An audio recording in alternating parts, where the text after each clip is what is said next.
what you guys need to be doing as far as real estate investing and construction now in 2025. How many of you guys would love to see this happen once a week? Okay. So from here to the end of the year, we're going to do this a minimum once a week, maybe twice a week, and I'm going to be doing some trainings for you guys. So take advantage of them. Okay. Now, today is going to be multifamily, and we're gonna build out a 4-unit apartment complex, guys, a 4-unit, a quad, a fourplex. And I'm going to go through this in detail. Look, here's the reason a fourplex, and I'm going to explain this really quick. One, it's a great business model, extremely lucrative, very profitable, and simple. It's very simple. Hey, guys, follow us on IG. There was some confusion on our Instagram. We got hacked about 2 years ago. This was our original Instagram 2 years ago, was Jerome Maldonado and the number 1.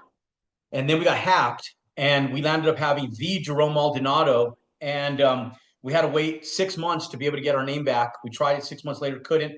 Finally, a year and like 8 months later, we got our name back. This is our original IG name, but it's a different IG page. We had to rebuild it from scratch 2 years ago. So nonetheless, follow us on IG. There's tons of stuff, resources, link trees, all kinds of stuff on there. Okay, now, guys, I want to, plus you guys can watch our cool stories that we do all the time, like me skiing this weekend, my son's football, all kinds of cool stuff. Okay, so multifamily. Let's talk about a fourplex. I want to talk about in relation to the similarities of a single-family home. Now, our business model falls between 1,500 square feet and 3,000 square feet. And when I talk about square footage, all the times that I'm always talking about square footage, in lieu of what I'm training on, it's in regards to the livable space. Okay, now there's a couple ways, depending on where you are in the country, how they refer to this living space. If you're in a cold climate, like you're in Utah, or you're in the Rockies, you're in Colorado, or you're here in New Mexico, or you go further up north, you're in Wyoming, or you're in cold climate areas, New York, they call it heated area. What is the heated square footage? Okay. And the reason I talk about this is I want to give you guys the information on how these cross. Now, when you're in the southern states or the coastal states that are warm, the warm belt states, you're talking about California, you're talking about Florida, you're talking about Texas, and in other areas they talk about, or like Arizona, they talk about the under air square footage, okay, the cooled space, the under air square footage. And so when I'm talking square footage with you guys, the vast majority of everything we talk about is going to be based on living space. Okay, how much living space? That excludes, like, you don't live in a garage, or most people don't. You don't live in your back porch. You don't live on your front porch. Now, the difference between like a fourplex is typically you don't have large patio areas. A lot of times, if you build garages, great, but most of them don't. And so we talk about the under air square footage. Now, right on, Scott. Congrats, brother. Get you some swag. Okay, now, when we talk about square footage, guys, let's talk about a single family home and how it compares to a fourplex. I want your brains to wrap around this as I walk into this stuff. Okay, for those of you guys that are new, the thing that gives me the ability and the authority to talk about construction and multifamily and residential construction is the fact that I've been in it since 1998. So I have a few years of construction and real estate under my belt. We started doing one house in 1998, and we scaled that to over 70 homes a year by 2004. Actually, it was about 2005 when we started doing that many. And then we rolled into 2005, 6, 7, and 8. And then the great recession hit. And in that time frame, we were doing a lot of retail as well, value add and new construction. And we've done a lot of ground up construction, and we still run a concrete company today. And then we got into the multifamily space and the value add in 2010. And then we got into the new construction ground up in multifamily in 2016. So we have a lot of experience doing this. And so I'll share with you guys the most profitable parts of what has held the test of time.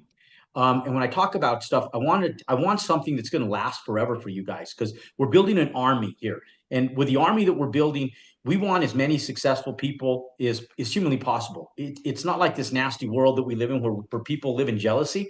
We want you to succeed. And the reason why is because any winning team builds the team in magnitude of success around them. Okay, so everybody's successful. The quarterback is successful in football, the running backs, the receivers, the DBs, everybody. You know, soccer, same thing. The best teams are those that have strength throughout the entire team. And that's why we want to make sure that everybody succeeds here, because in magnitude, we're going to succeed. Now, when we talk about square footage, um, we take a single family home.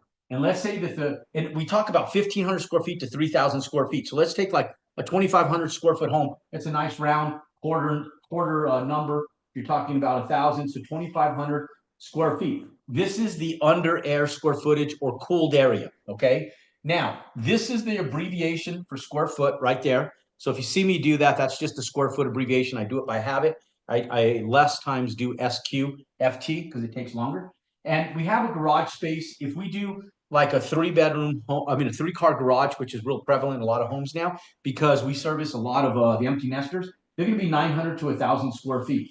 So if we take 900 square feet, and let's call it the cooled area, cooled, and then let's say that this is the garage.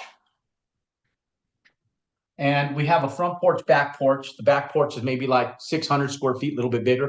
Front porches are usually a little smaller, like 200-300 square feet. So let's call it like another 900 square feet in porches. Okay. So 900 square feet, patios, porches, patio, porch. Okay. So we got 1,800 square feet in auxiliary areas, unlivable space. And we got 25. So 25, 35, 45, 4,300 square feet. So this is 4,300 square feet. Okay. And I'll do that for the newbies so they know what this means. Square feet is equivalent to that. Okay. Okay. So that's one house, guys. This is one home. Let's talk about a fourplex, guys. I want to run you guys through this step by step, because the biggest thing is, where do you start? How do you get financing? And how do I carry this month by month through the entire new year to actually do it, right? Like, how do I apply myself and do this? Because most people would think that this is an undertaking, and really it's not. And for a lot of people, there might be a small amount of out-of-pocket expense. We can help you with some of that through some of our affiliates. But the financial part of this, a lot of people think it's expensive to do this. And it's not. You just don't know the way that lenders and the way that private money is actually utilized to do this. We're going to teach that to you. I'm going to explain that to you. Okay. Now, when we go in and we do this, let's take a look at a fourplex, because we're going to use these numbers throughout the afternoon for the next hour. Okay. So pay attention to the numbers and what we're quoting here, because we're going to use these to underwrite both the value of the asset and the price to build the asset. Because the biggest thing is, how do you build this if you don't even know if it is viable? And most people go in blindfolded. They go, well, I think this is going to work. How fourplexes are being built all over the world, and I'm gonna get this piece of land. And I see it even in the chat today. Like, already, I'm like, hey, I got this piece of land. I'm like, cool. We don't know what the business model is in your piece of land yet. So if you got a piece of land and you're excited about it, awesome. There's something that can be done with that land. We just don't know what it is yet. Okay. Like this, can this be done on it? Maybe. Hopefully so. But there's a possibility it's not. Wouldn't you much rather know that you can go in and make money doing something, instead of like going, I got a piece of land, I'm going to build what Jerome said, because Jerome said I can go in and make $300,000 doing this. And then you sit back and you get to the end, you're like, oh shit, I can't get enough rent to be able to make $300,000 and sell it for a profit. Oh my God, what do I do? So I want 0 people in that position when we're done with this today. I want everybody in a position where they know how to underwrite it, get comps, and have supporting documentation, just like the banks, guys, just like the banks. Okay. And I'm not even going to go down that street right now, because I'm going to hit on it here in just a second, and I'm going to talk about our education system just for a quick moment here in just a second. But let's take a look here at these numbers. These numbers are super important. Now, when we go in and we build a fourplex, I'll tell you that the vast majority of 2-bedroom, 2 bathrooms, because that's about what most people are going to build. If you're building a fourplex, unless you're like in a college area where it's better to build 1 bed, 1 bath, and it might not be, because if people room together, you might want 2 bed, 2 baths, right? So most areas, if you have lower density, it's better to have 2 twos. Now, as you go increase density, having single bedroom, single bathrooms are good options too, because if you're a single older widowed woman that just wants a great safe place to live, and you don't really have a need for 2 bedrooms. And why would you pay extra for that, right? So there's a need, there's a time, there's a place for that. But when you have lower density, like a 4 unit, I recommend that for the vast majority of you, you build 2 bedroom, 2 bathroom units. They're called 2-2s. So let's say we have 4 units, 4 units. Each unit is equal to a 2 bed, 2 bath. They'll be written like this, guys, in all of your pro formas. 2-2s, 2 bed, 2 bath. This is bed, this is bath. Okay. Now, these 4 bedroom, these four 2 bedroom, 2 bath units are typically about 850 square feet to about 1,200 square feet. So let's say that we build them right about there. Now, one thing that I like to do, and I'm not going to run through this business model today, you're going to need more help with this as we move into it. Just know that you can't get a PhD in an hour. But what I will tell you is I'll give you this. When we build a fourplex, we build them with the ability to condo them and sell them as a fourplex, keep them as an entirety, or sell it off individually. Okay. So for that reason, I typically build my fourplexes slightly larger so that I can condo them like little houses or just sell it off as a fourplex. So I'll build them at a minimum of 1,000 square feet. Typically, I'll do 1,100 square feet per unit. Okay. So if we go 1,100 square feet per unit, 1,100 square feet per unit, so times 4 equals 4,400 square feet. That's total. Okay. Now, you see the equivalence, 4,300 square feet, 4,400 square feet.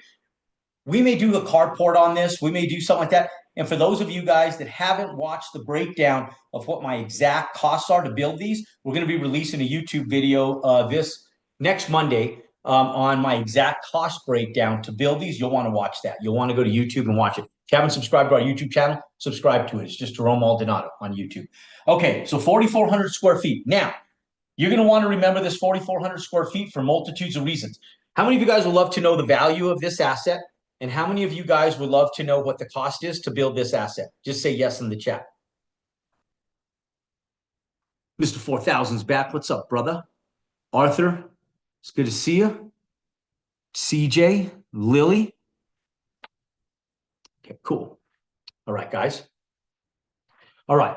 Now, when we go in and we're doing this, guys, let's say that the rents nationwide. Now, what I like, I'm going a little bigger, so I'm going to go a little bit larger with my square footage. Plus, it's easier to build in median and upper median areas for fourplexes than it is to build in lower demographical areas. Lower demographical areas are scary, guys. Unless there's an incentive from the city for like redevelopment in a downtown area, and you can physically see the visual upgrades to the downtown. Like when I drive into Phoenix, shit, there's remodel, there's cranes going up everywhere around downtown. In downtown and around downtown, I feel safe putting my money in garbage in downtown and making it and beautifying it again because the city is also doing it. Now, when we did Tacoma, same thing. Like when we built out Tacoma, same exact thing. We went in and that area was gorgeous. Okay. Now, when we go in and we look at demographical areas in cities that aren't growing and are struggling, we'll stay away from those areas unless the mayor and the governing body are supporting growth in that area and you can see it and visually see it. Like you go down to downtown Albuquerque, for sake of example, here where I live, it's a shitbox right now. It's full of homelessness. Our mayor sucks, and they do a shitty job stimulating growth down there. Now, there's a few business owners that do it, but you got to be really careful.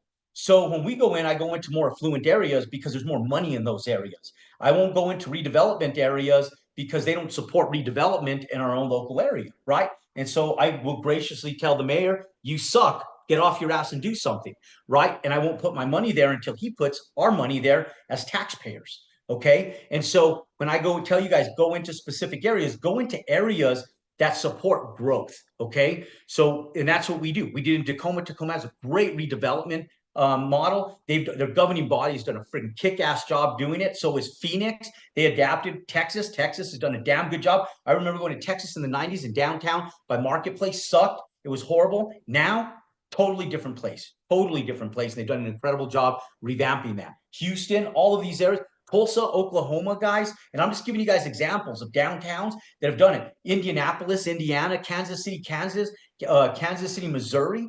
Those areas have supported the redevelopment and growth of their downtowns, of these areas, guys. These are the areas where if you go in and buy distressed real estate, it's okay because you can get better rents there, right? The city's supporting it. And you can see the growth, you can see the revamping in a lot of these areas. Now, there's other areas across the United States. These are the areas that just right offhand just kind of go through my brain. And I just kind of, and I sit back and go, yes, that area. Okay. Now, we go in and let's say that rents, for sake of example, guys, on these units, they're 2-bed, 2-baths. Nationwide average is $2,100 a month in rental income for a 2-bed, 2-bath nationwide. Okay. Now, these are going to be nice. They're not going to be like a custom home nice, but they're going to be nice. You're going to go in and trim them out with nice, solid hard top countertops, like 2 cm, and you're going to use thinner quartz or thinner granite, but you're going to use granite. You're going to use quartz, and you're going to look nice. Okay. And they're not going to be like an $800,000, $900,000 custom home, but they're going to be nice. And you want to support that. So, like, you yourself would live in them. Like, if you sit back and said, would I live there? And you sit back and go, you know, I would. And every single product that I've ever built, whether it's a little bit lower end or a little higher end, I would live there. Now, some of the areas, in moments, I'm like, a little sketchy. I would live in the property, but a little sketchy. You don't want to be in areas that are too much like that either. You want a safe place for people. So 90% of our properties, I sit back and go, I live there. All right. Now, I might not live there now with my family, but there would have been a time and place in my life that I would sit back and say, hey, I live there. So that's how I evaluate areas. Now, if you go in and you're buying an area and you sit back and go, I own there, but hell if I live there. And you guys own, some of you guys own properties like that, don't you? Where you'll go in and you'll sit back and go, yeah, I own the property. It's in the war zone. Yeah, it's a great place. It rents, but I won't live there. I don't want to own anything like that. I want to own stuff in places that I would live, at least when I was in college, when I was young, single, out of college, whatever it was, I'd live there. Okay. Now, so let's say that we go in and now the average rent is $2,100, but there's going to be application fees. There's going to be pet deposits. There's going to be people with pets. There's going to be other stuff. Those are called rubs. So let's say that we go in and with rubs, with rental upgrade fees, laundry, trash, or whatever it is, you go in and you charge these people $2,200 a month. Okay. So let's just go nationwide, $2,200 per month. Okay. They're 2 2s, guys. 2-bed, 2-bath, $2,200 per month. Okay. For sake of example. Now, let's underwrite this on the other page and let's take a look at the cost to build and let's take a look at the value. Okay. Let's remember these. I'm going to write these up top here. So we have 4,400 square feet.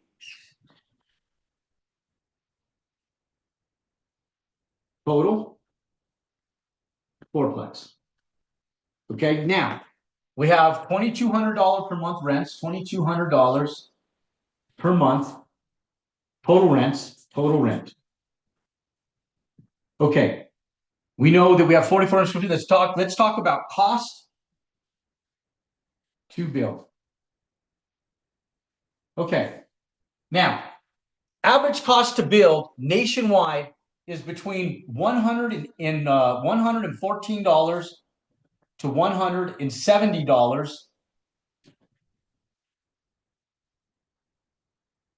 per square foot. Okay, that's the nationwide average. Now, the product that we're building is going to cost you guys about $135 a square foot with general contracting fees because a lot of you guys don't have general construction experience, and for that reason, you're going to want to hire a general contractor. We're gonna underwrite it at $145 a square foot because you're going to be there. 145. Let's call it 140. Let's call it $147 a square foot because when I underwrote it the other day in depth, which we don't have enough time to do because just the in-depth underwriting alone takes me over an hour to go through, and so that'll be for San Francisco on February 8th. For those of you guys that are joining us in San Francisco and have gotten an invite and are heading down for our underwriting workshop, we're going to go through all of that in depth. Now, when we look at this, guys, the national average, we're going to take, when I look at the National Association of Home Builders, they say $135 a square foot is the nationwide average. That's the mean to build these. I'm going to do it at 147. Okay. So we're going to say $147 per square foot. Now, people always ask this question, so I'm going to address it before you guys even ask this question.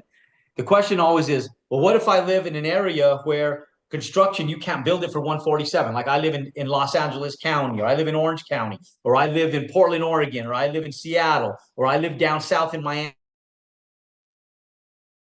or I live in New York City.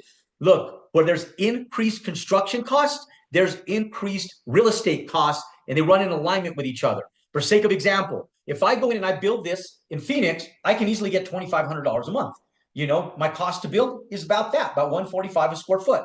Now, if I go in and build this exact same product in Kirkland, Washington, it's going to cost me closer to about 100 and I'm sorry, it's going to cost me close to about $250 a square foot to build a fourplex like this, and I'm getting my labor from like Tacoma, Redmond, and places outside that are lower cost areas, but it's still going to cost me more per square foot. But in the same regards, I could sell this thing. I could go in and sell a unit of these in the Phoenix market for maybe $400,000. I build an 1,100 square foot tiny home in Kirkland, Washington. It's $800,000, guys. I'm building 1,350 to 1,400 square foot condominiums, cottages in Kirkland. We're selling it for $1.3 million, guys. We're making 400 grand per unit. 400 grand per unit. So is construction cost more? Yes. But is my profitability larger? Yes, yes. So they run in alignment with each other. But for the vast majority of 95% of you guys, this will be your cost according to the National Association of Home Builders. Okay. Now it'll actually be lower than this, but I'm going conservative. I want to under promise, and God willing, you manage it right and you follow our process, we'll over deliver with results. Okay. But it comes down to your execution with utilizing our information. Okay. Now, when we go in 147 a square foot, we have a piece of land we have to buy, guys. So when we go in, typically, I always tell people stay about $20 per square foot, $20,000 per unit. Okay. You won't find a lot for $80,000 anyway. So for that reason, we're going to go to $40,000 per unit. That's like a premium for multifamily. So let's say we go $40,000 per unit times 4. That's $160,000 just for the land. You overpaid for it. Okay. Now that's what I love about redevelopment areas. Is a lot of times you can buy an old piece of shit house for 100 grand, 120 grand, and level the damn thing, and you're into the land for a lot less. So that's my recommendation to you guys. Or you go just right to a developing area where you're going to the tush area of town where maybe there's sub-rural development. You're coming in with multi-unit real estate and you're able to buy land for a slightly lower price because you're pushing out to the outskirts of town a little bit. Now, when you do that, rents are typically a little bit lower. So I like staying in town for these a little bit closer because my rents are typically a little higher, even if I pay a little bit more for the land, because I can make more on my ROI from the assets with higher rents, if that makes sense. Okay. So let's say we pay that the land cost is 160. Okay. Okay. How many people want to learn how to get this land without zero money out of pocket? How many of you guys want to learn that? Yes or no? Should I go over that or no? Yes? Okay. So we'll go over that because a lot of people sit back, and this is where their cusp is. They sit back and go, well, shit, Jerome, I can't afford to pay for the land. That's okay. That's okay. I'm going to explain that to you guys. Okay. Now, here's the thing, guys. Let me explain this to you guys. How many of you guys on here are first generation immigrants to the United States? But just say yes. If you're a first generation immigrant to the United States, doesn't matter where you come from, any place in the world, just say yes. Nick, iPhone, Edward, Merck, Celia, Pierre, cool. We got a lot of you guys, first generation immigrants. Geo,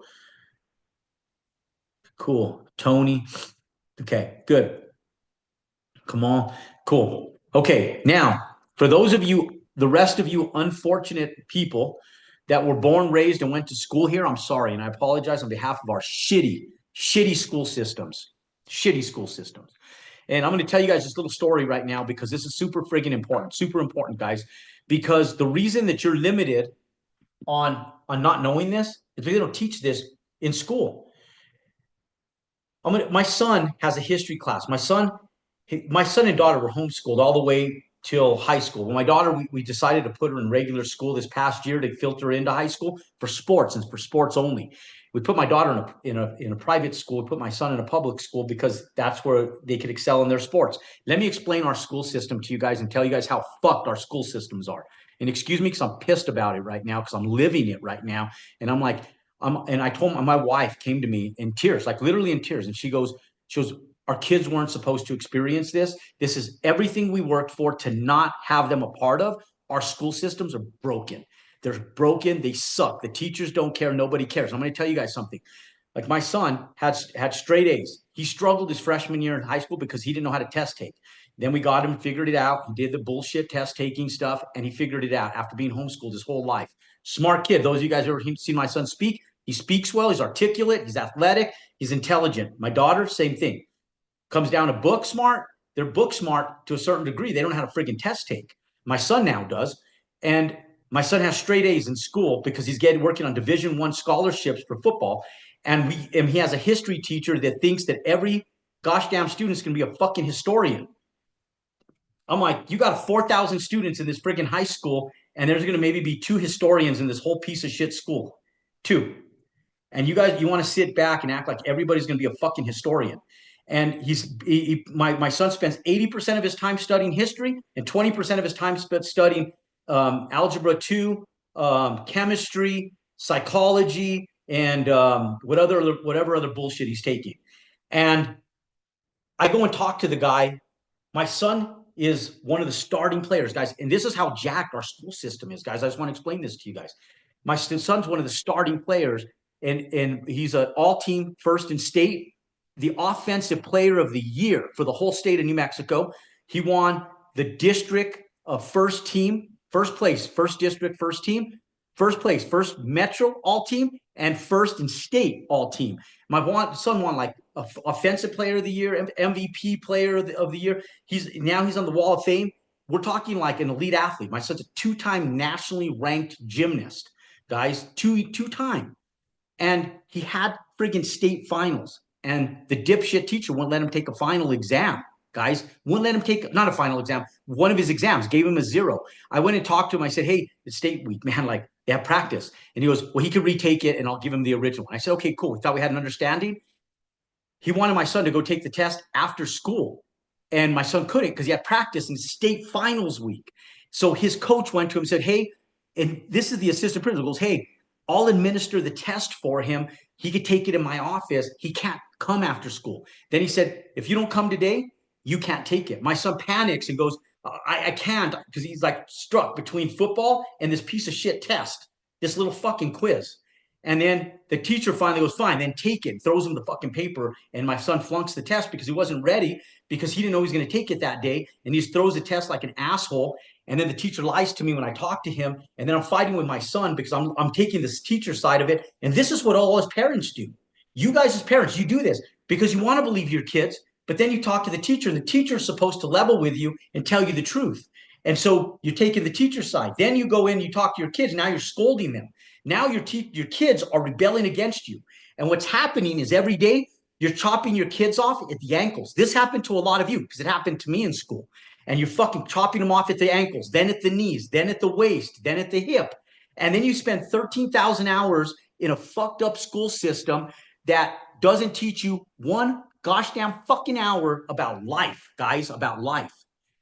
It teaches you bullshit. I'm going to teach you guys about life today. And sorry for me being so passionate about this today, but I'm pissed because I'm living this with my daughter right now and so here's what we do with my daughter. My daughter got invited to go to the Bahamas to go compete with all the Olympians, guys, like all the Olympians. My daughter's competing at the highest level of gymnastics that you can compete at before you go to college or to the Olympics, the highest level. And so my daughter's going in, and we have an opportunity for her to compete at the elite level, and she competes internationally, guys, internationally. So we went to her teachers, and I said, hey, my daughter can't take finals. It's her first year in school. My daughter sucks at test taking too, like I did. But my daughter is sharp as hell. And I go, hey, my daughter's going to be competing with the U.S. national team, and so we're telling them this stuff. And the response, I'll read this shit to you guys, how jacked our education system is. You guys have to understand this. I'm going to explain banking to you guys. the teacher sends back an email and a text, an email, and let me read it to you guys so you know how fucked our education system is. Okay, your kids get to compete at the highest level, and she goes like this: "Good morning. Thank you for reaching out to us with this question. How exciting for your daughter and your family. What a great talent to watch her grow and be a part of. Unfortunately, we do not allow for exams to be taken early or for finals to be taken after the new year unless it's an extremely excruciating circumstance. For that reason, we cannot excuse her absence, noted, and does not qualify for an exemption. Therefore, if Jada is not present for her final exam on the 18th, 19th, or 20th, she will receive a score of a 0 for the final. This is a district-wide policy. Please let us know how you would like to proceed and if you have any questions. Most sincerely." How fucked is that, guys? What do you do as a parent? This is what I do as a parent to school. So I had to create an excruciating circumstance. So guess what I did? I called them and I said, okay, they want, I'll play their game. You know, I hate doing this and I won't teach my kids this. Hopefully they're not watching my webinar because I'm using a lot of profanity and I'm pissed right now about it. And I'm doing this because I'm fighting you guys mentally against this shit. I know you guys have also went through this. That's why I'm telling you this story. I'm telling you this because we're living it right now. And I know you guys were screwed by our education because I was too. And I'm going to teach you guys stuff that goes against the grain of anything you've ever been raised with because it doesn't make sense to you because you weren't raised with this. The people that are immigrants that came to our country for opportunity, because we're born in America, the land of opportunity, the home of the brave, guys, they have an advantage over you guys because they weren't brainwashed in this jacked up school system of ours. I called the school and I sent an email and said, hey, we had a devastating family emergency where there was a family death and we have to leave town. And so we can't take it. Then she calls back, apologizes for a family circumstance, and they excuse my daughter from the final. And not only excuse her, she doesn't even have to take the final, and she just gets the grade she has before she goes into the final, and she gets that grade. I'm like, all right, let's go. Okay, so ladies and gentlemen, the reason I tell you guys this stuff is for that reason and that reason only. So I go in, you have to create that, right? And I told my wife, well, somebody that we love has a dog in Dallas that died. And so we love dogs as much as we love people. So unfortunately, if somebody lost a puppy, that's like a family member to us. And so I told my wife, I said, somebody lost a puppy, and that puppy means as much to us as people. Because like my wife said, I like dogs more than I like people. And I said, cool. Somebody lost a puppy in Dallas. We lost a family member. Every dog on this earth is a family member to us because we love dogs and we are pet people and we love animals. Okay, so that's our excuse. And now my daughter is exempt from finals. Okay, now with that said, guys, I went off on a little tangent. I want to be able to go in. Yeah, I love you too, bro. I mean, Stacy, thank you. I love you too, man. Thank you for that. Okay, so when we go in, guys, I'm going to teach you guys how to get this for free. Okay, now not for free, but free of money out of your pocket. Now, when we go in, guys, we have $147 per square foot. We have a total of 4,400 square foot. So now our cost to build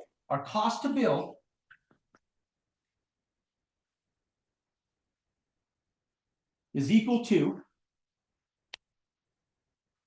4,400.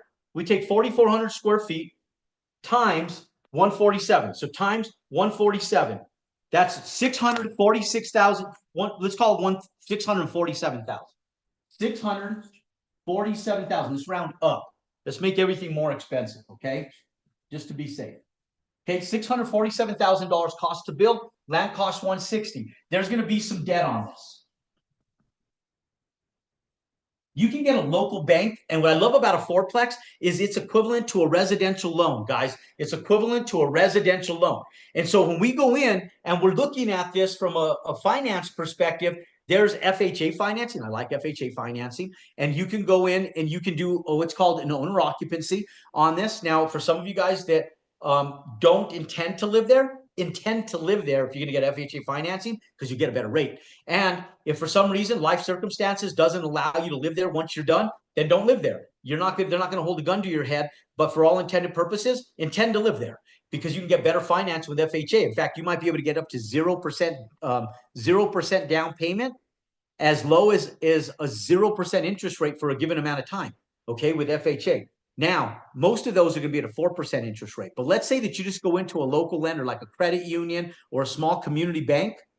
Let's say that you go in and you do that, okay? Now, when we go in and we do that, let's say that you're at, most local lenders right now are lending at about 7 to 8%. Let's call it 8%. So let's say 8% APR. Okay. Now, this is a 6-month build for a single family home, guys. This single family home, 6 months. Okay. We usually do them in 5 months. You guys are new. It's going to take you 6 months, possibly 7. Okay. 6 months, possibly 7. Now, 4,400 square feet. Okay. Now, it's going to take you 6 months to build this as well. 6-month build. Okay. Now, when the bank does its first draw, they're going to fund you a check for the land value of this. Now, when you go in, guys, it's a 6-month build. You're going to go in and spend 8% annually. You're going to pay for both the land and the build. So we have a total of $647 plus $160,000. That's $807,000. 807. Okay, 807K. Now, when we look at that, that's what we need to be. That's our financing needs. So we take $807,000 times 0.08 for 8%. So times 8% is going to be $64,000. Now, the rule of thumb on a single family build that you build in 6 months is you take 30% of the annualized debt service for 2 reasons. One, you're not going to need the loan for an entire year. But even if you do, you're going to be post 30, meaning that you do the work first and then you get paid on the back end 30 days later. So you're always 30 days lagging. So even if it takes you 6 months, you only have the financing out for the initial 5, and then the resale time, which might be month 6, month 7. Okay. But it's still not month 8. So you save 1 month of debt service because of the way the banks pay out. Second reason is because they don't go in and drop $800,000 in your bank account. What they land up doing is they land up doing it in draws. Your first draw from the bank is going to be the $160,000 to pay for the land. How do you pay for the land? You pay for the land with this right here, guys. This is how you pay for the land in a fourplex. It's a residential build. Now, if you're doing large multifamily in today's day and age, this doesn't work with large multifamily. That's why I'm telling you guys, stay with small stuff, guys, under 8 units, under 10 units right now. I don't care how wealthy you are. I don't care what your level of experience is. Right now, guys, if you're doing, even if you have high levels of experience, there's more revenue and profits in 30 units and less than there is in 50 units and above, because of the way financing works, okay? The way numbers work, because of the way treasuries work and the way interest rates work. These big assets are tough right now. You got to have a lot of experience, a lot of risk factor, and a lot of money, leverage to be able to do these. Residential loans, they're not, guys.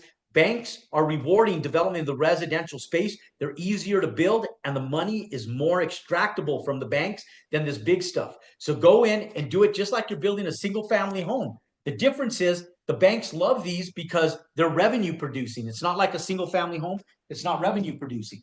Okay. And if you do an owner occupancy, even better because you're going to live there. 30 units or less. Okay. Excellent. Yeah. So, okay. Now, so we're doing a lot of smaller stuff we haven't done in years because it's just more profitable. And I could be stubborn and say, screw it. I'm going to go continue doing 200 units. And we are doing that. We're just doing them slower. And as we're doing those slower, we're going through these smaller builds quick, because if you could do a 30 unit and you could walk away with a $3 million profit in like 12 to 14 months, it's a no-brainer. Multiply that times 2, 3, 4 of those a year, you're doing really well. You're stockpiling cash in the bank. And so they're great little builds. These little 4 units, watch what this turns out to, guys. They're cool little builds. Okay. Yes, it'll be available to you guys. We'll email you guys a copy of this link later as well. Okay, now, but I'm going to ask some Q&A here in a little bit, so stick around. Okay, now, so $807,000. Debt service on this is $64,000 annualized. They usually, the rule of thumb is take 30% of it. Let's just take 50% of it. And let's say that it's $32,000. Okay. So 32K. Okay. Now, so we're paying more for everything. We're being conservative. We're taking some contingency costs in here. Our cost to build is going to be 160 plus the 647. So 807 plus the debt service of 32,000. Okay. Plus 32,000. Total cost 836. Okay. Total cost 836. $836,000. Okay. That's our total cost to build, guys. Total cost to build $836,000. What is the value? What is it worth? And I want to show you guys how the value and the cost to build, how you get the land for free. Okay. Not for free, but no money out of pocket. I shouldn't say free, with no money out of pocket. How do you get the land, no money out of pocket? We're not there yet. We're almost there yet. We're almost there, guys. So $836,000. Okay. Total cost 836. Total cost 836K. Okay. That's our total cost. Now we got 4 units, 4,400 square feet. We got, what else do we know? We got 4 units, 4,400 square feet. We know our rents are $2,200 a month, $2,200 per month rent per unit times 4 units. That's 2,468, $8,800 a month. That's $800 per month. But finances are always annualized. They're always annualized, guys. So we do this times 12. Okay. So we take we take $8,800 a month times 12. Take 8,800 times 12. That's 105,600. Okay. So we take 100. So total gross income potential is going to be $105,600. Okay. Now that's our gross income potential. Okay. Now, one thing I know about these assets, and I own a lot of this stuff, guys, in retail, is that it usually takes me with property taxes, property insurance, and all the expenses to like blow, clean, and maintain the properties. Because once you got them and they're new, guys, you don't have to do very much to them. The roofs and stuff, if you maintain them once a year, you get a roofing company up there to go through all the seams and everything, spend $1,000 to $1,500 a year on like roof maintenance, spend like another, $400 every 2 weeks or a month doing landscape cleanup, or you go do it yourself. You have kids, get their ass out there with a blower and a truck and go blow and clean it on a Saturday morning in like 15, 20 minutes, and then go take your kid for ice cream and commend them for helping you and working and doing something, getting off their ass. And you could do something like that. Or you could just hire a maintenance company to do it. That's what we do. My kids, we use sports for discipline, and they do a little bit of work too, but not enough. They need to do more. Okay, now that's our gross income potential. But according to CBRE, these assets can get managed at 13% of their gross operating income annually. Okay, now we're using 20% because we just feel like 20% is a better number for unforeseen expenses. Property taxes are different nationwide, no matter where you are. So let's take that into consideration as the numbers. 20% of your gross revenue is going to go to expenses. Okay. Now, when we go in and we want our net operating income, we take our income minus expenses. So we're going to get our NOI, net operating income, and we're going to subtract out our expenses. So we're going to take the 105. Let's take 105K minus expenses of 20%. Okay. So we take 20%. So times 0.2. That's $21,120. Okay. So we're going to take expenses. That's $21,120. Okay. Now that's our expenses.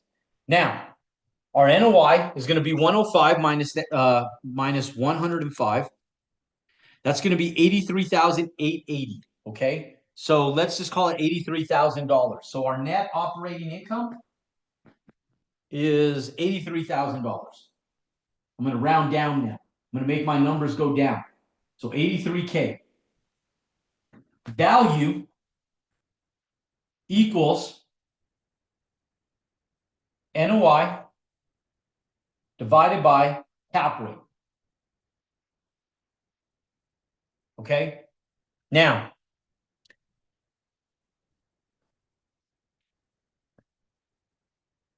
I'm underlining that 10 times, guys. Here's why. How many of you guys in here? How many of you guys in here really understand what a cap rate is? Just say yes. Okay. Preston, unmute Preston. And Preston, I want you to explain to these folks what a cap rate is. Can you do that for me?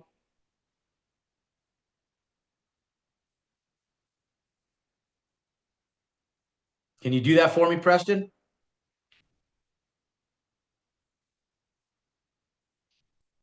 See the Preston goes, oh shit.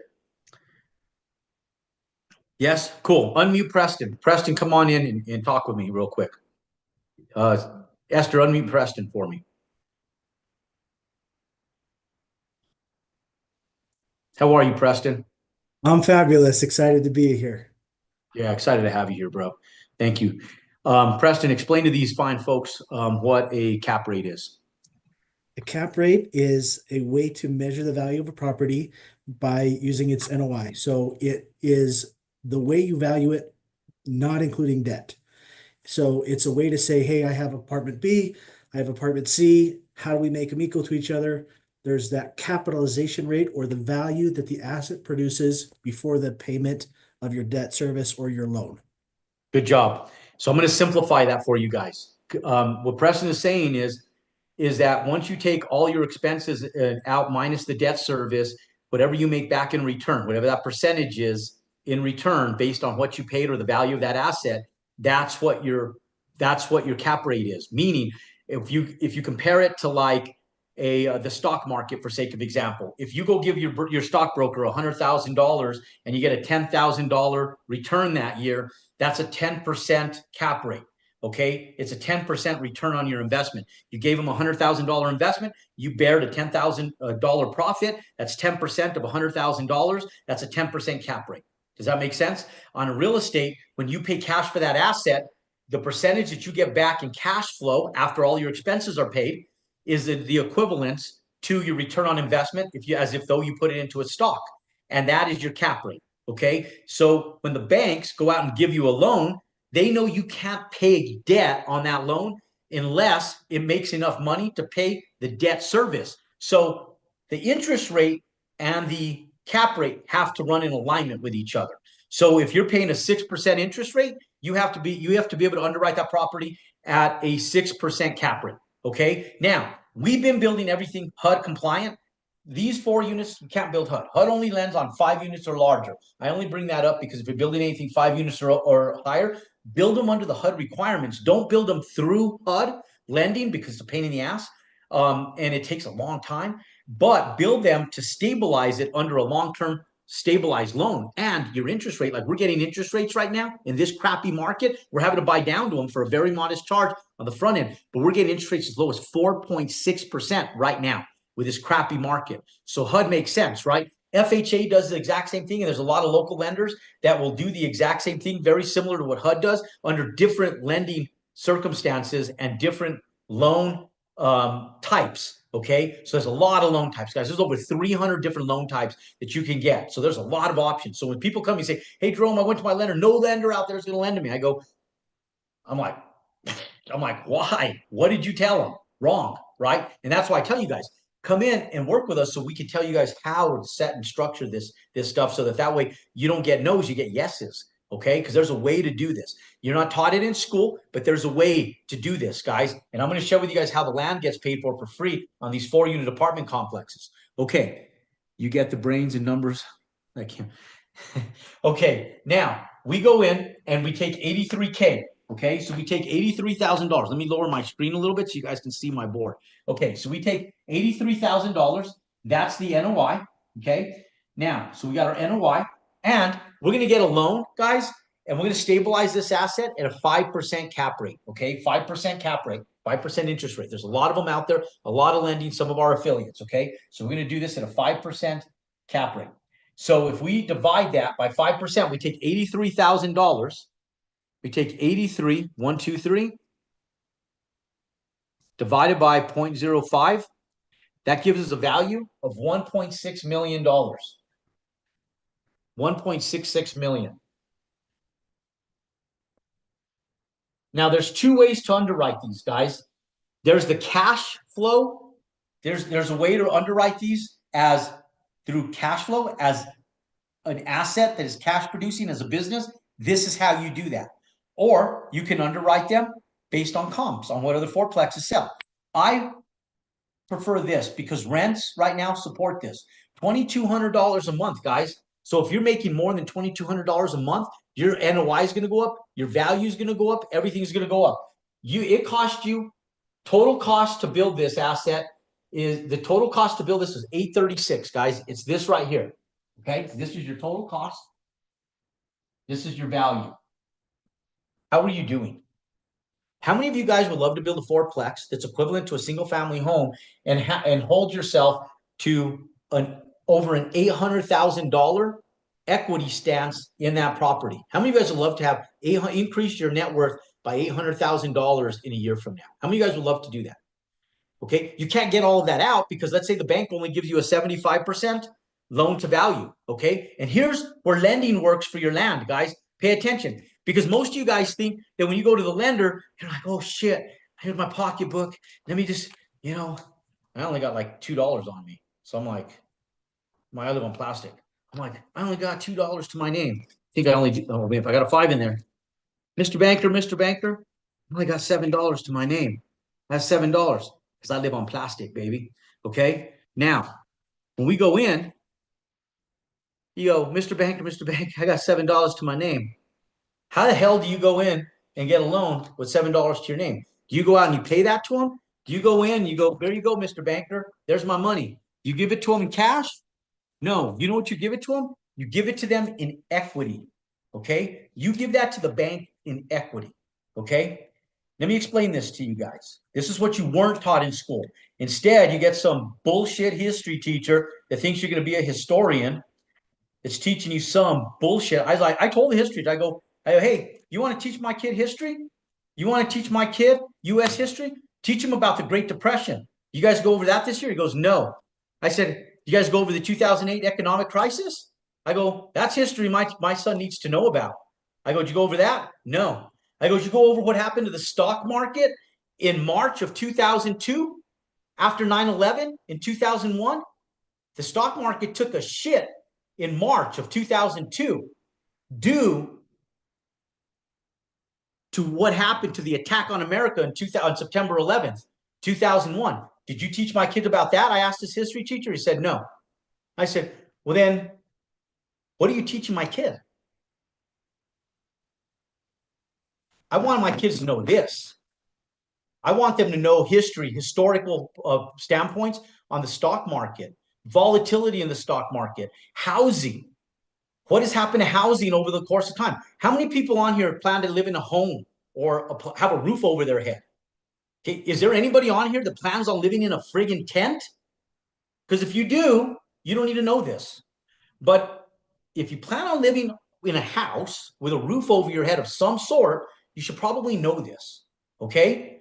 And so the biggest thing, guys, is positioning yourself, your kids and yourself to understand this. And the problem is most of you guys don't know this. So here's what I did. I put my own school together. My school of Jerome Maldonado. I call it Build Wealth. And on February the 8th, you can come to the school of Jerome Maldonado in San Francisco for our Build Wealth workshop.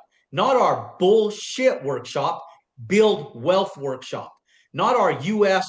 Public school education system workshop, our Jerome Maldonado Build Wealth workshop on February 8th, where I teach you how to get this land as part of your loan. Let's go over it really quick. Okay, let's go over how you get this land. Okay, now when we go in, guys, and we get this land, here's how you do it. You need You need $836,000. Okay, that's what you're going to need to build this 1.66 million. You need 836K. Okay, this is what you need. We know that. Okay, the value is 1.66 million. Okay, now from a lending perspective, guys, banks will give you an investment loan of about 75% loan to cost, loan to cost and loan to value right now. Now, when they're looking at it at first, they're saying, what's the value of this asset? So if the appraiser comes in, you provide them with the same rent numbers, and they go out and get their own rent numbers, and it supports it at $2,200 per month, and they take the CBRE model, they take the Marcus and Milchat model, they take the Cushman and Wakefield model, they take all the J and L model, they take all the big broker model that's done. It's not taboo, it's not brain science, it's business, it's banking. And they take that business model, they're going to come up with this $1.6 million value or thereabouts based on finances. Okay, now when we go in and Preston's doing it. Now, when we go in, guys, let's do it like this. If we go in and we put this together on the $1.6 million value, we go $1,666,000. Okay, $1,660,000. 660,000. 1, 2, 3 times 0.75, 75%. Okay, the bank, its stabilization will give you up to 1.24 million. So the bank will lend you at stabilization, the bank will lend you up to 1.245, $1.245 million. That's 75% loan to value. Okay. Now they're looking at this right here. You're asking them for this right here, or are you? You're not asking them for 836, guys. Say no. I'm not asking them for 836. I'm not asking them for that. I'm asking them for more than that. Okay? Because a bank will only lend you 75% at best, loan to cost. Okay? Loan to cost. This is your cost to build. Okay? Now, let me explain something to you guys. There's an underwriting spreadsheet. It looks exactly like this. In fact, this is the underwriting spreadsheet. This spreadsheet right here is the underwriting spreadsheet. It's an Excel document that I built years ago. And it goes through every single cost, guys. Every single cost. Every single cost. Every single cost. Okay, look at it. Take a screenshot of it. Every single cost. Every single cost. Every single cost. Including taxes, including everything. Okay? How many of you guys would love to have this 4-page document with every cost of everything, every item, nothing forgotten in here. Everything from architect fees, blueprints, permits, plan check, engineering, surveying, soil tests, utilities, architecture, property taxes, insurance, school fees, other government fees, 4 lines for other fees, sewer, manholes, storm drains, water meters, streets, paving, curbs, gutters, sidewalks, driveway approaches, street lights, street signs, demo, debris removal, excavation, grading, shoring, temporary utilities, rental equipment, cameras and security, concrete fencing, foundations, plumbing, framing, lumber, trusses, roofing, structural steel, fire spring. How many of you guys would love to have this? How many of you guys would love to have this? How many of you guys would not only love to have this, but understand how to use this and know what costs go in there? How many of you guys would love to not only have it, but know how it works? How many of you guys would love that? Okay. Because every spreadsheet, guys, look, I have 3 of them right here. I have 3 of them right here that are fully filled out. 3 of them. 3 different business, 3 different builds, 3 different breakdowns, same type of spreadsheets for different projects, guys. Front and back, line by line, item by item, another one, and then the bids that support it, guys. How many of you guys would love to be able to utilize these for projects like these fourplexes, like this stuff right here? How many of you guys would love to have that? Okay. Here's why you need it. There's 2 reasons. I put together the Build Wealth Workshop in San Francisco, guys, on February the 8th. You guys should go. I don't care if you're in New York City. I don't care if you're in Maine. I don't care if you're in New Hampshire. I don't care if you're in Boston, Massachusetts. I don't care if you're down in Miami, Florida. You need to get yourself to San Francisco. Okay. And here's why. I'm going to go through the Jerome Maldonado School of Underwriting. And this is the way underwriting works. And this is how you get the land, guys. This is how you get the land. You're going to underwrite the cost to build this bad boy to the bank. You're going to create value in equity. Value in equity. Okay. Now, this is your cost. This is your hard cost. This is your execution numbers. Okay. This right here in red is going to go on that spreadsheet right there. You guys see that in red? That number right here is going to go on this one. You don't give that to the bank. Nobody on here works for free. Nobody. Not one of you guys works for free, nor do the banks require you to work for free. You have an asset that's worth $1.66 million upon completion.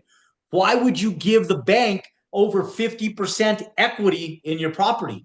Nobody on here is dumb enough to give the bank 50% equity on the property. Nobody.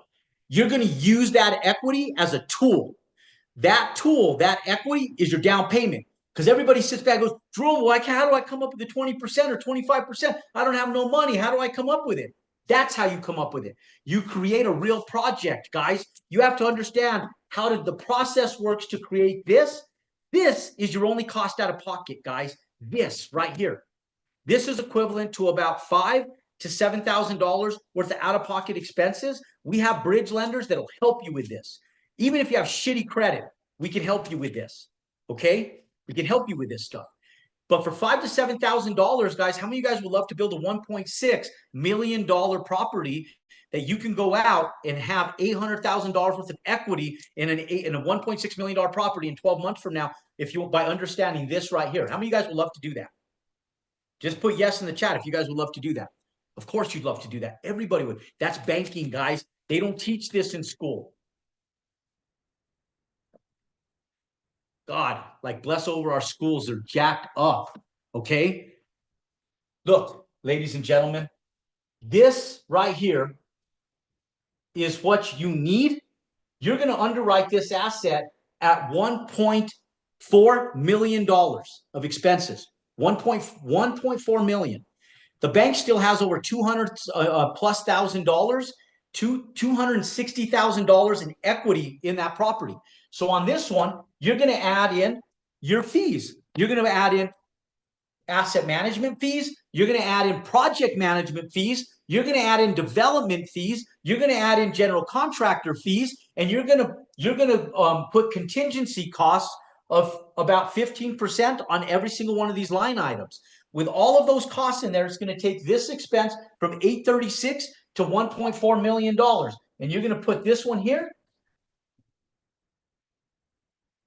And you're going to give this same spreadsheet to the bank. In fact, right here, it says borrower. It's the first line. It's the first line. It says borrower. You know why it says borrower? Because you're going to hand this over to your borrower. This spreadsheet is what your lender needs right here. We're going to give you an electronic version of this. Brian, Mr. Douglas, how are you today? We're going to give you an electronic version of this in San Francisco in a link where you can use it forever. Okay? And you're going to have a hard copy of it as well. I'm going to hand everybody hard copies of these at the event for you guys to sit down and underwrite with me as we run through these and understand them better. Okay? And this one, you're going to underwrite it at 1.4 million.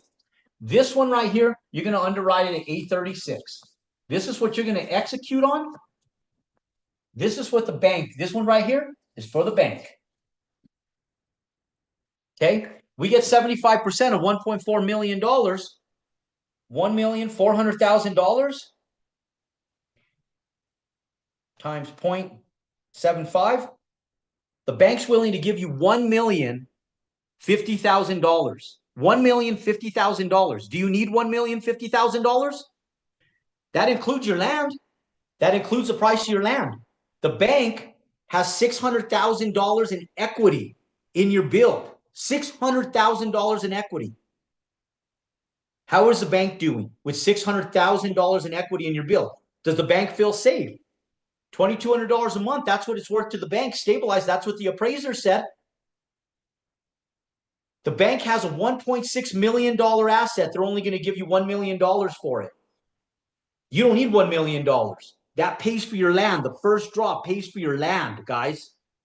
The bank's going to ask you, why is the land worth more? We're only paying this much. Why are you taking larger value on the land? Because I built value in that land. Why did I build value? Because I entitled the land, and now I'm allowed to build an asset that's worth $1.6 million. The banker will give you a thumbs up, and that's when you go in, and the first draw is to pay for that land. It's a residential draw. This isn't happening on big commercial assets right now, guys. This is the way we were doing big commercial assets 3 years ago. Today, large commercial assets doesn't work like this anymore. It's a whole different training, a whole different ball game. That's for a whole different day and a whole different economy. Right now, guys, small assets, small multifamily. This is a residential build worth $1.6 million, and you have security in it because you have rent, you have income, you have support. You have an asset that's going to go in, and the bank's going to give you your first draw. That, ladies and gentlemen, is how you get wealthy in America. How many people love that shit? Say yes.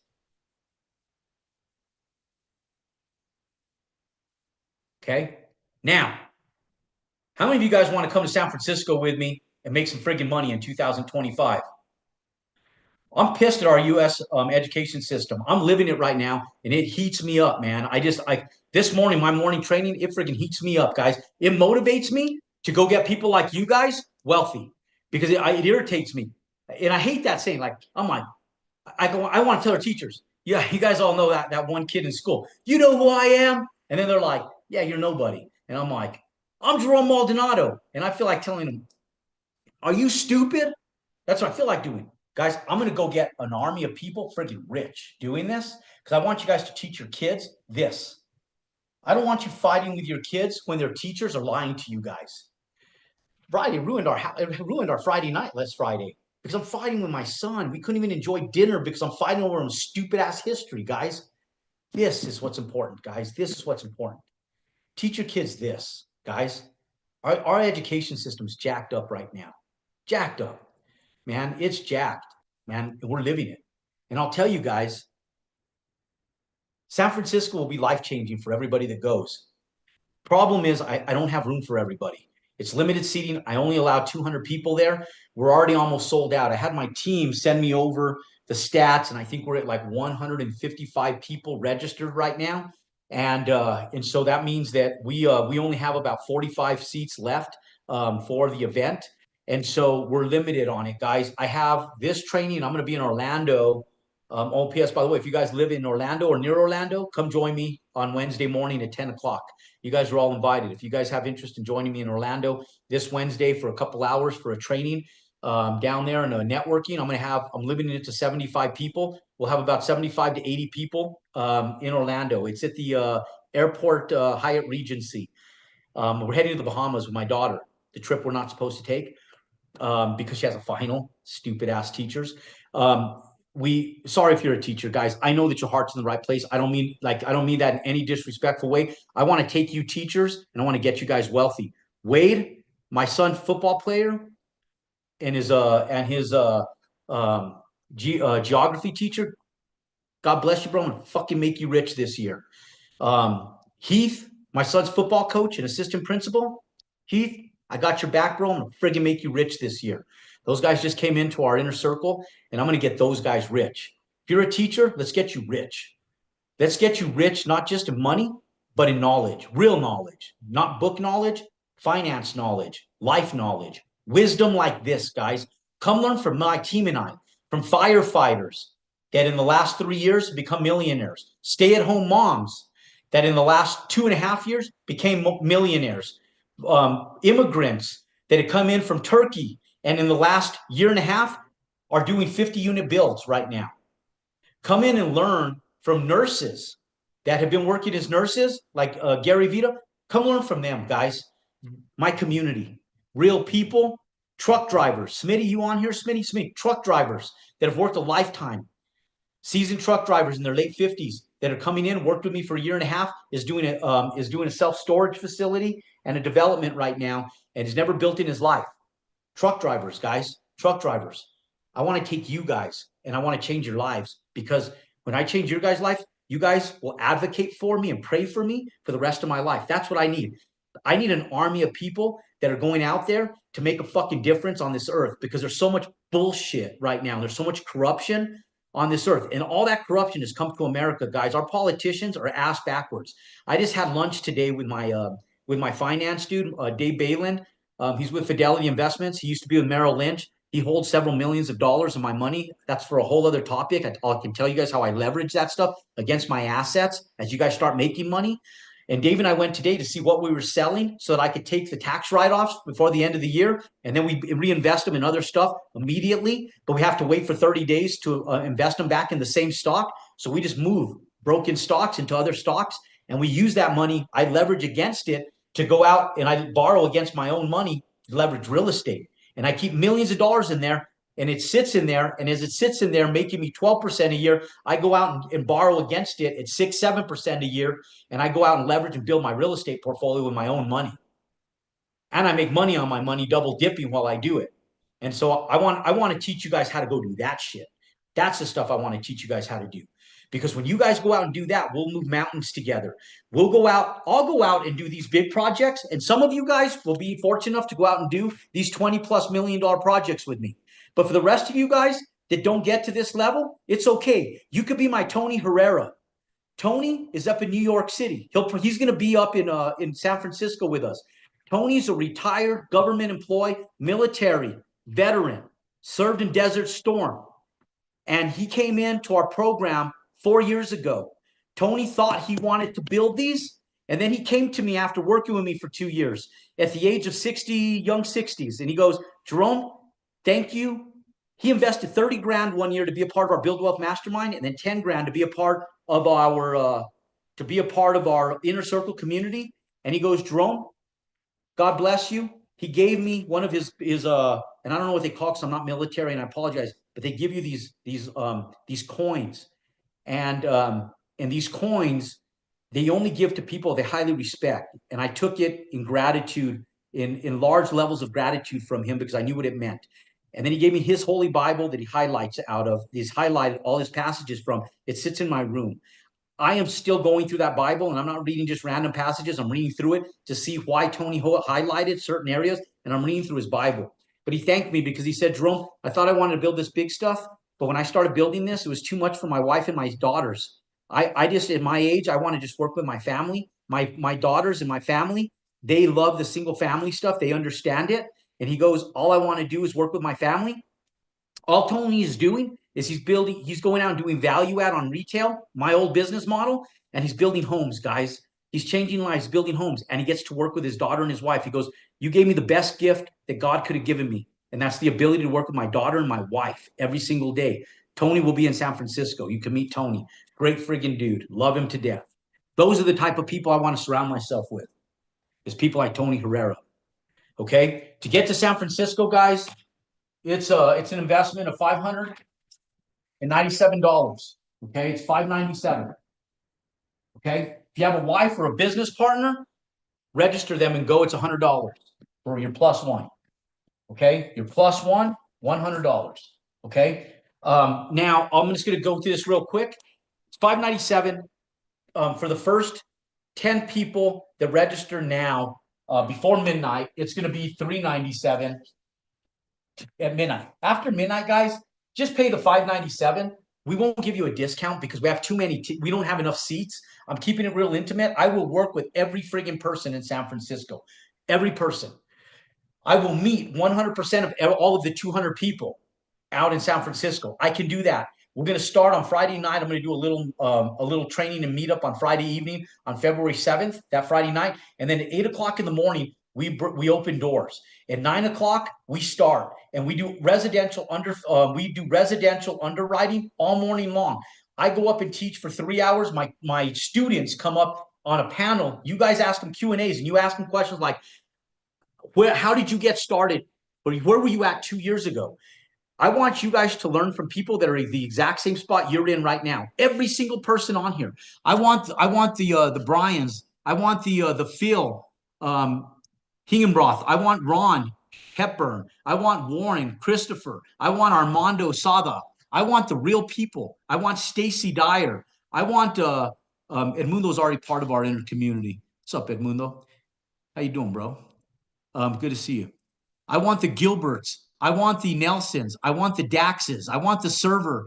I want Victoria. I want Marcelo. I want Tyrone. I want Tony. I want these people to ask questions to the people that are building houses right now and say, how did you get started? I want them to ask the nurse how they got started. I want them to ask the Garrett Vitas. I want you guys to ask the Miranda, the stay-at-home mom, how she got started, what steps she took, what banks she used, what she had to go through to get started that took her through the last 2, 3, 4 years that got her to a road of success.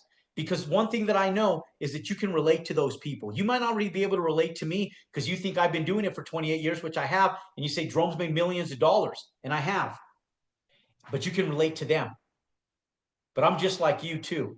But I'm just further along the road than you guys are for most of you guys. And for the rest of you guys can relate to those people there. So come in, $397, $100 for a +1. We're limited seating. My team dropped you guys a link down an hour and 30 minutes ago. Okay.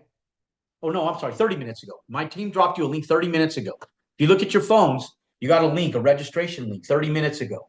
And 30 minutes ago, guys, 30 minutes ago, you guys got a link to register for San Francisco. Register. It shuts off after 20 people. Okay. We're going to give you guys $397. We'll keep it open till midnight if that's how long it takes us to register 20 people. Thus far, it's only taken us about 2 or 3 hours to fulfill that. So register and then get your +1 in there. That goes towards it as well. And then get your ass to San Francisco. Now, here's the thing, guys. I know some of you guys have a lot of questions, and a lot of you guys just want to come. How many of you guys just love to be a part of our community forever? Knowing what I'm doing, knowing the passion behind what we do and the lives that we're changing. How many of you guys would love to be one of those people? Just say yes in the chat. If you'd like to be one of the people and you guys feel like sometimes you're mentally defeated, financially defeated, or if you're not financially defeated or mentally defeated, but just want more in your life, one thing I know about every person on here is you wouldn't be here if you didn't want more. The reason every person is here right now today, and the one thing I know about 100% of everybody that logged in to be a part of this today is because you want more. Whether you want more of a community or more money in your life or something to better your life, physically, financially, educationally, something in your life you want more of. That's what I know about every person here. And so for that reason, guys, my team sent another link 15 minutes ago, and it's a strategy call link. That link is custom tailored for you guys to call my team so we could better find out who you are and where you are in your life right now. Okay? Has nothing to do with San Francisco. But I will tell you, for those of you guys that register and become a part of our community today, I'll grandfather you guys into San Francisco. Okay. Now, with that said, guys, there is a financial investment to be a part of our community, but it's a one-time investment for a lifetime access to a community that'll pay you dividends for the rest of your life. What does that mean? I got a job at Smith's grocery store, Kroger's, when I was 15 years old, back in 1988. I got hired there. In 1991, 92, I became an assistant manager at that grocery store. And I was responsible for about 25 tills every night, which equivalated to about $200,000 in revenue and cash in those tills every single day. I couldn't be off by more than $2.50 a day for 3 times. If I was more than 250 out of skew, I'd get fired. I learned a lot of life skills by managing that grocery store back at the age of 17 years old. They thought I was 18 because I lied about my age. Told them I was 16 when I was only 15 because they changed the law that year. And like 1989, 1990, somewhere right around there, they changed the law that you had to be 16 to work. And I told them I was 16. I got that job and I stayed there. And I was managing that store with over $200,000 a day. You guys, my beauty salons that I owned, I ran them like Kroger's. It wasn't Kroger's, it was Smith's. Jeff Smith owned it at that time. I ran my Subway stores like I ran like they ran the grocery store. I ran my coffee shops, juice bars, and restaurants that I've owned over the years the same way. That education has paid me in dividends for over 35 years, guys. And February 8th is going to pay you in dividends for the rest of your life. The community that you become a part of, if you guys want to start immediately and be on our call this Thursday, I come in and I train you guys every single Thursday, just like this. How many of you guys would love to have one of these every Thursday forever? How many of you guys would love to have Jerome in your back pocket? But not only like this, where I come in and you guys can ask me questions every Thursday. You guys can bring in your projects every Thursday, where you guys can come in, drop your projects into a portal where I go over them for you guys every single Thursday. How many of you guys would love access to something like that? And not only that, how many of you guys would love 128 hours of online content, step by step on what you need to do over the course of 12 weeks? It'll take you 12 weeks, but in 12 weeks, how many of you guys would love to get a PhD in 12 weeks on how to build houses in fourplex? How many of you guys would love to do that? Okay. Maybe you won't have a PhD, but maybe you'll have a degree in it at least. Maybe you'll have a bachelor's degree in 12 weeks. It might take you a build or two to get a PhD. That'd be the requirement. You have to have one successful build that you did six-figure. That'll give you a PhD. Okay.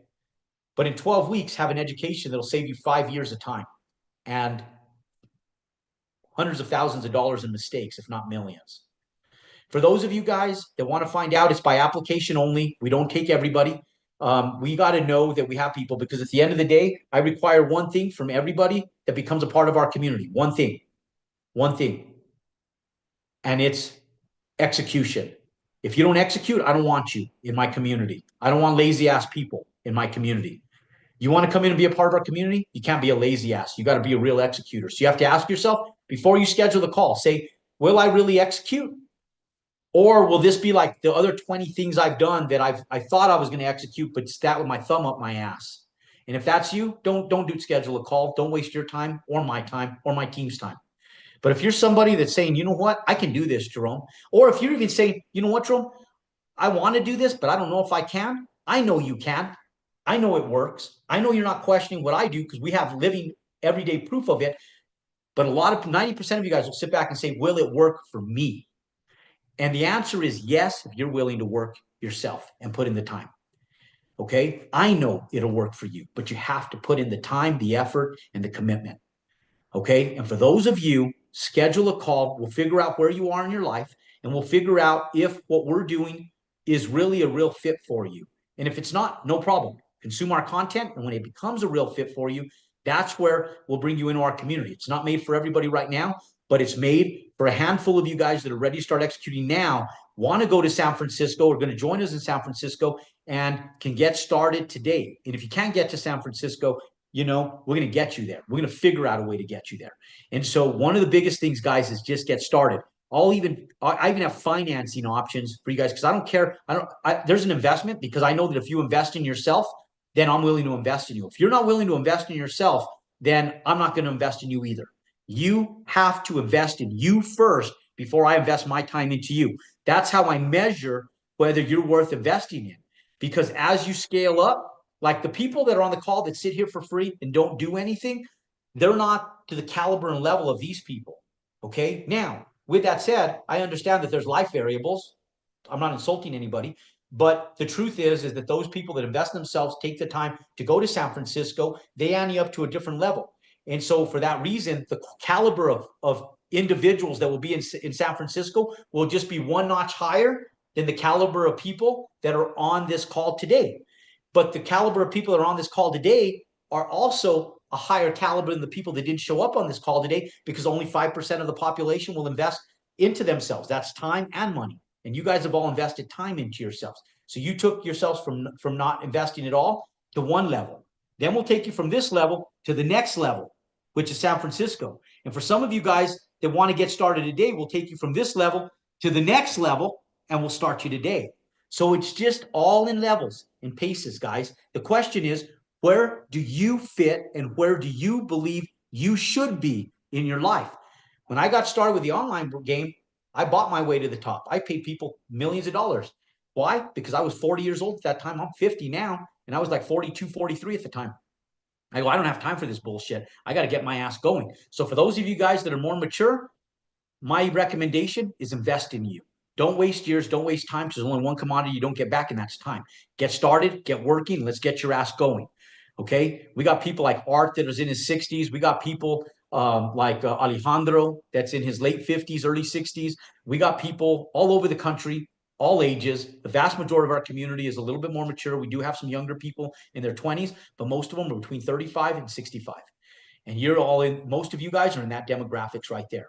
Okay, now get your ass to San Francisco, get registered. For those of you guys that want a strategy call with my team and you guys want to get interviewed to see if our community is right for you, schedule a call and get with my team. Okay, now for those of you guys that did not get San Francisco links, drop your phone number in the chat right now and my team will call you. If you want to go to San Francisco but did not get a link or just want to talk to my team about San Francisco, drop your phone number in the chat right now. My team will call you. Okay? And we'll call you on that. Okay? And then for those of you guys that also didn't get a link, how many of you guys didn't get a link? We had a couple people. Rick was pinging me on a couple people. Hey, Heather, did you get a link? Go ahead and unmute Heather, Esther.